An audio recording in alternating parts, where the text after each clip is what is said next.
Anyway,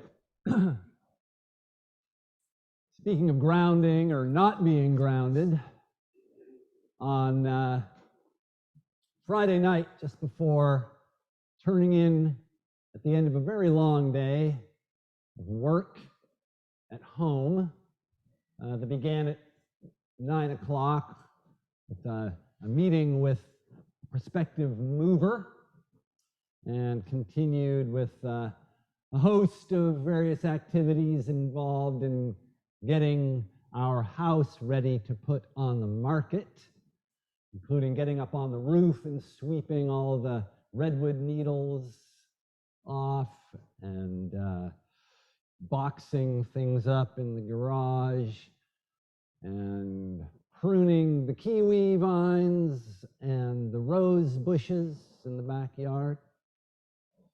As I say, I was just heading for bed when my beautiful wife, Meg, pointed out that a faucet in the bathroom was dripping.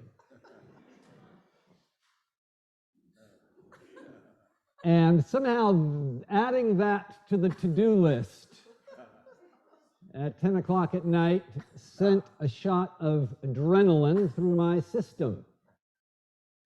And I spent the next 4.5 or 5 hours tossing and turning in my bed, thinking about all the things that need to be done so that tomorrow evening the photographer can come and take the money shot of the house from the front with all the lights on and the shades half closed, so that in the twilight there would be the appearance of this home beckoning one to return at the end of a long work day, to put one's feet up by the fire and eat a home-cooked meal and relax into comfort and convenience and peace. And then on Thursday, the photographer is coming back to take all the interior shots. So we've been hard at work removing what our friend Rob Sullivan, the realtor, calls the layers of life, to strip away all the idiosyncrasies that make our house our home, so that the following week, when people come in to take a look at it, to wonder if it could be theirs, they can project their own things into that space. Imagine making it truly their home,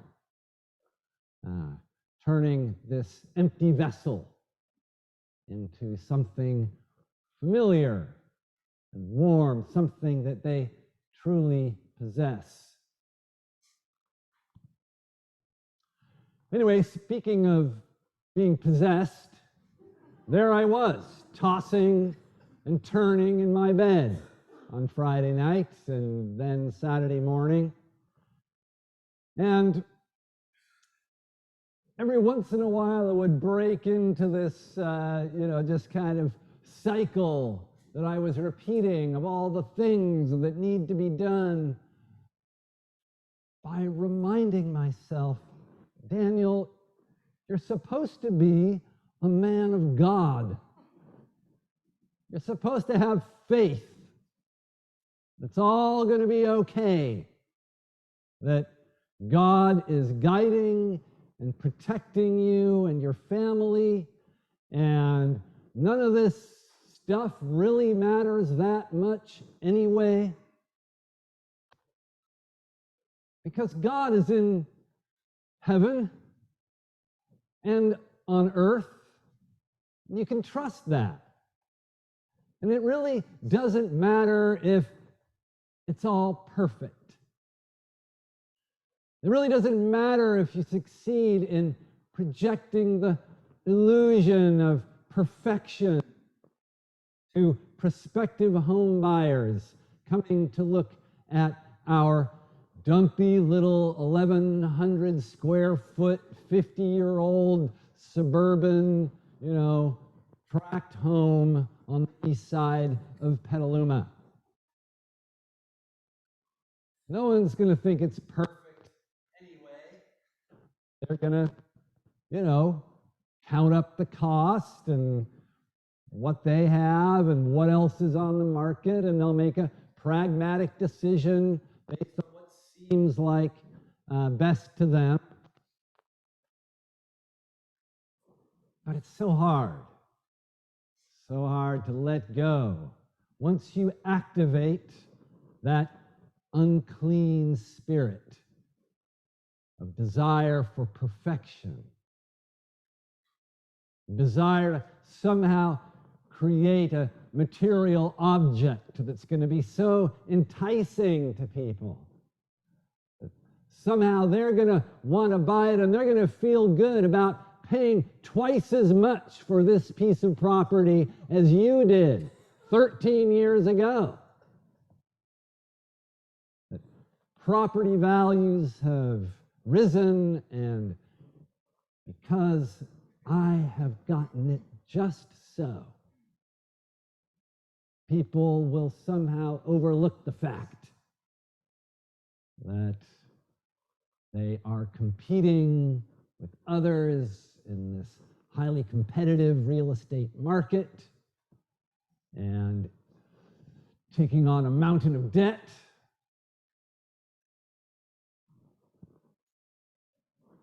And I will end up with enough to go to Ashland, Oregon, and maybe, if we're lucky, get something a little bit newer and a little bit bigger, and end up with just a slightly smaller mountain of debt. And yet the unclean spirit is whispering away, telling us that if we can somehow just get control of this situation and make it work to our advantage, that we will have that kind of life that shows up in the real estate brochures and the advertisements on television, that clean and crisp and convenient and frictionless life, untroubled by anxiety.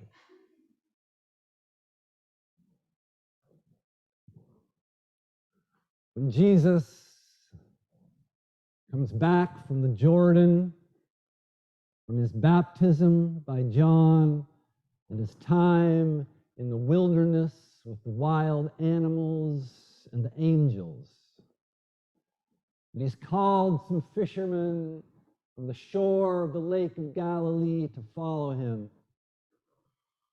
First place he goes, the first public place after that, is to church, to the synagogue in Capernaum. He walks in there and starts to teach. And the people are amazed at his teaching because it conveys an authority, a power that speaks to them of a new possibility, a new way of understanding their lives, the world, what is to be done.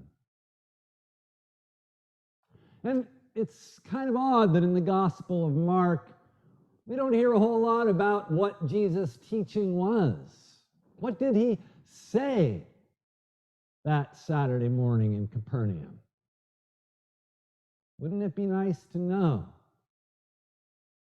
But what Mark wants to understand is the effect that it had on the people, the teaching of Jesus, the power that it conveyed to them, power of God present in their midst, expanding their minds, awakening their hopes, and their desires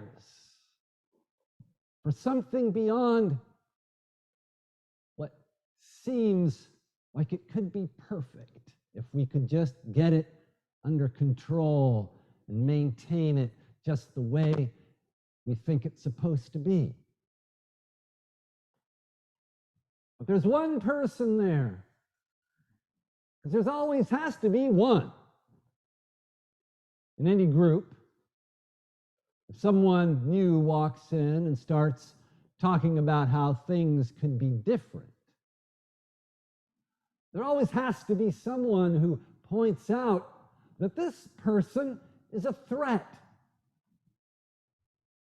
Because what if this new thing that they're talking about, this new possibility of life with God that Jesus is talking about, what if it doesn't work out?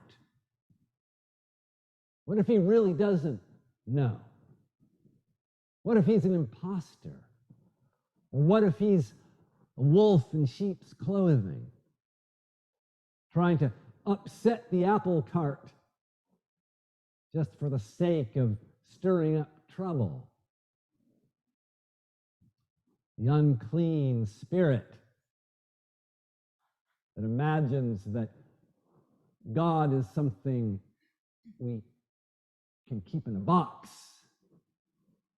and manipulate to our own advantage, calls Jesus of Nazareth out and says, "Have you come to destroy us?"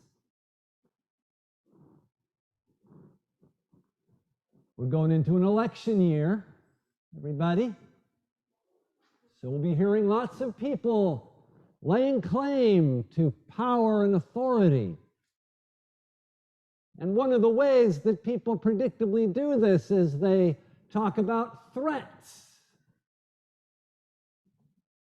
That changes going on in society and in the world are a threat.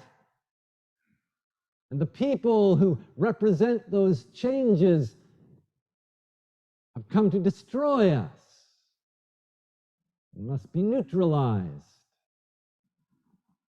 The unclean spirit is whispering, saying, we can keep everything the same. We can keep God where God's supposed to be, issuing the sorts of commands that I will issue. And they will also be laying a claim to knowledge. I know what needs to be done. Just trust me. Just like the man in the synagogue speaking to Jesus. I know who you are. And the irony, of course, is when he says, you are the Holy One of God, he's right. Sometimes it's that person with the unclean spirit who tells us something important that we need to pay attention to.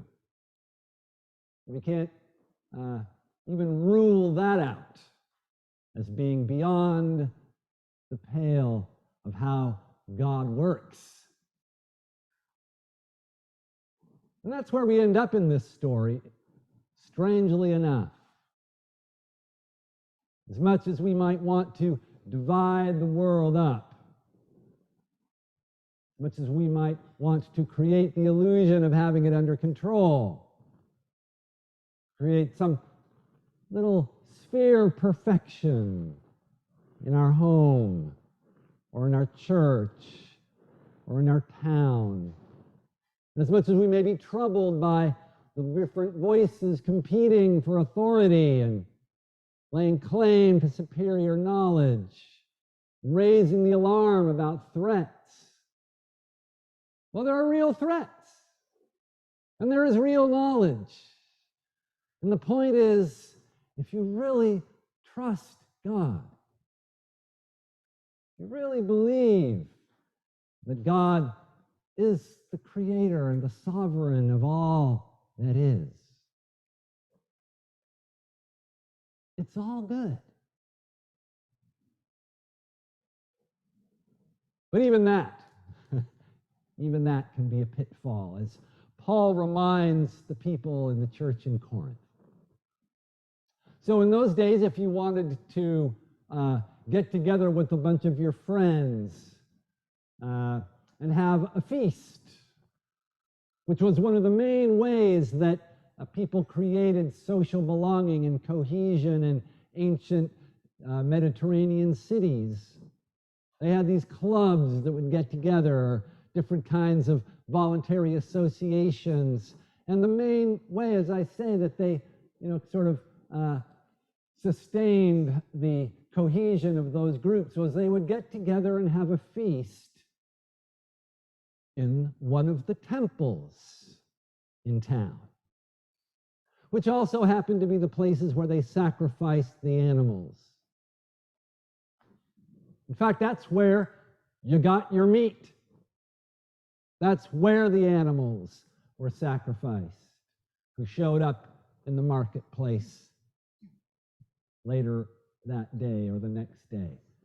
From the temple of Zeus or Artemis or Athena or whoever, Isis.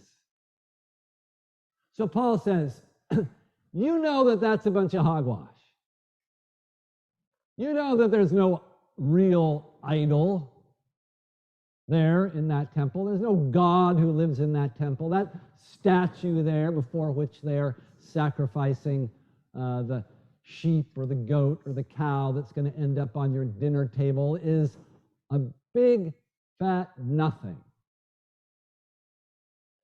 There is only one God. But that knowledge that you have, that idols are nothing, and that really it's just kind of a place where animals are being sacrificed.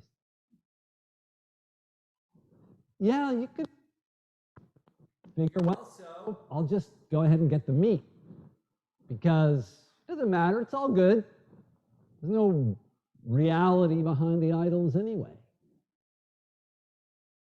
What about that other person over there, says Paul? That person who's a little shaky, who still thinks maybe Zeus is something.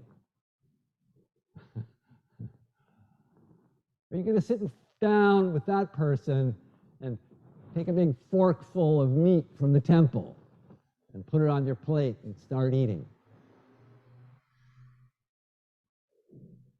Well, not if you really love that person, you won't.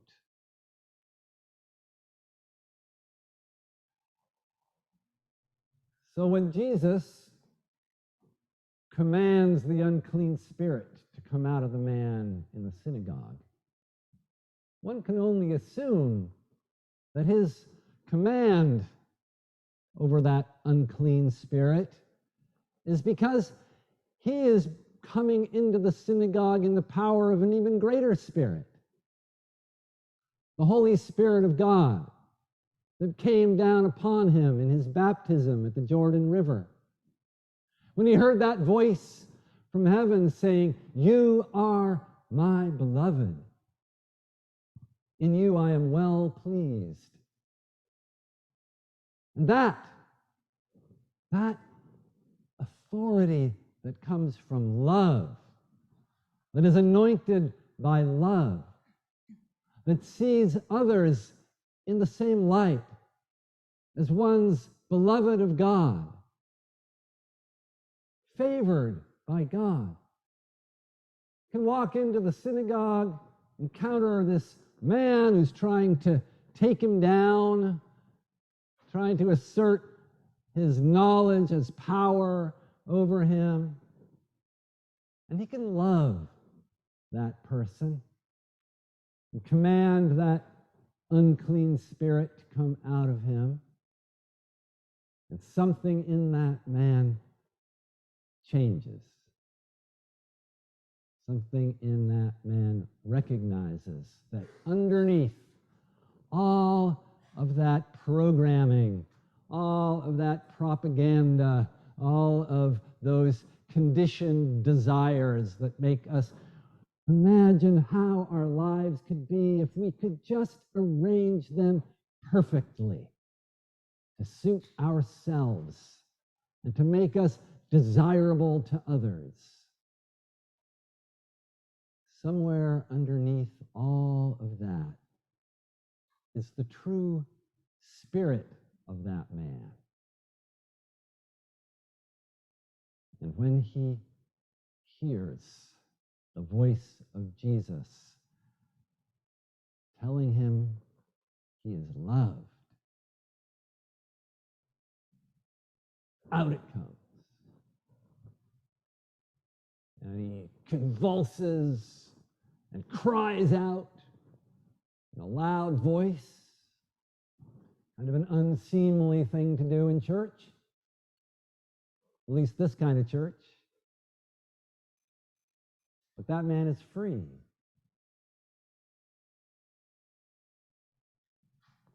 Free to live trusting, not in his things, not in outward appearances, not in the idols lurking behind every projection of perfection in this world, but free to just be a human being among all the others. Yes, facing threats. This world is not a safe place sometimes. Yes, endowed with knowledge of a kind,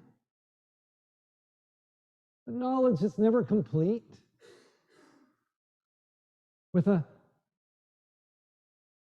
vulnerability that just makes us tender, makes us know that we need one another, that there is no danger in this world more powerful than God, who is ultimately to be trusted, who wants us to be at peace.